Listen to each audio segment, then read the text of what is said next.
House Minority Whip Steve Scalise is with me now as we watch this procession.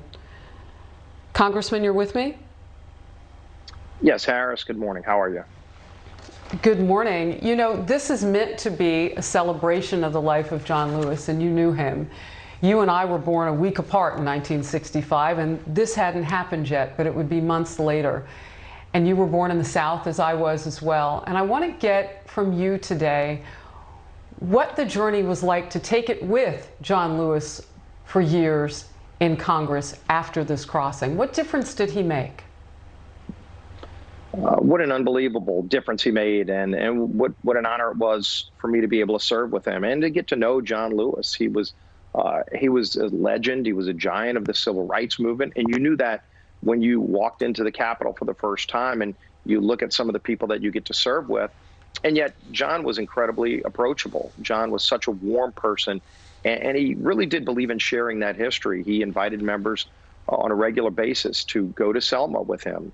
And I was able to do that in 2016. In fact, my colleague Terry Sewell, who just gave those wonderful remarks, she was there. We started off at that Brown AME church, the church where Martin Luther King Jr. would give so many passionate speeches from the pulpit, where John helped organize with other SCLC leaders, where the Student Nonviolent Coordinating Committee, which John was ahead of, they would meet there at the church. And then ultimately that day of Bloody Sunday, we marched that same route in 2016, and I was honored to be arm in arm with him. And you know, Harris, as we were walking that long walk, and you go down Selma Avenue and you turn left on Broad Street and you see the Edmund Pettus Bridge, and it strikes you, because I know the history, what happened to John that day.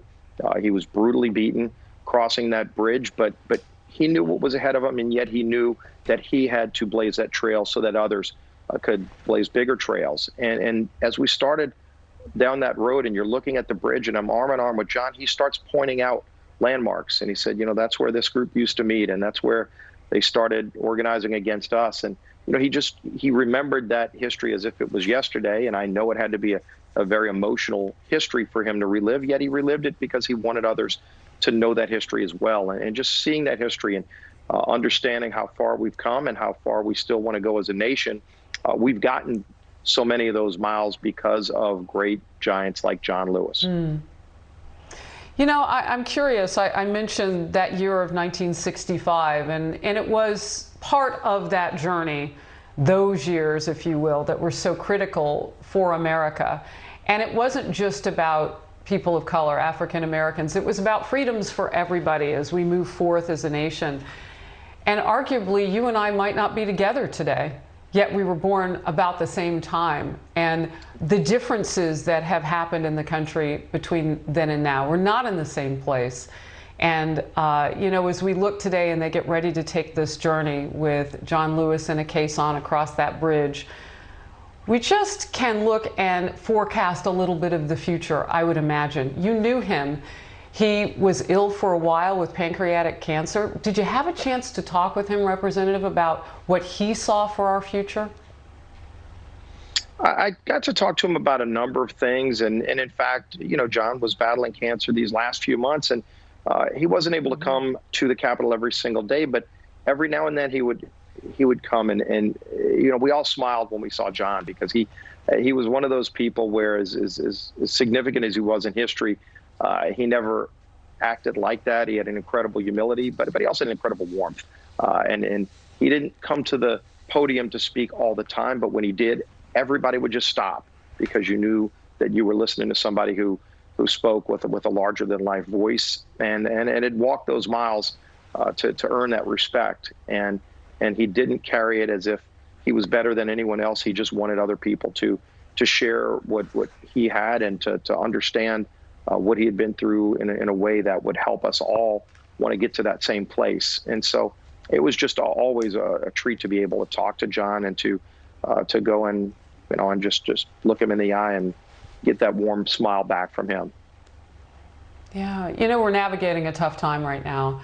And I mentioned, you know, they were giving the instructions before they began to cross the Edmund Pettus Bridge moments from now, you know, per COVID-19 safety restrictions and suggestions and guidelines. But we're also at a time of strife in our country. Culture, race, our differences, sometimes exploited in the streets across America, and sometimes advocated for equality and justice. And I'm, you know, thinking back about what it would have been like in 1965 and what it should be like in 2020. What is it like on Capitol Hill? He was such a big voice.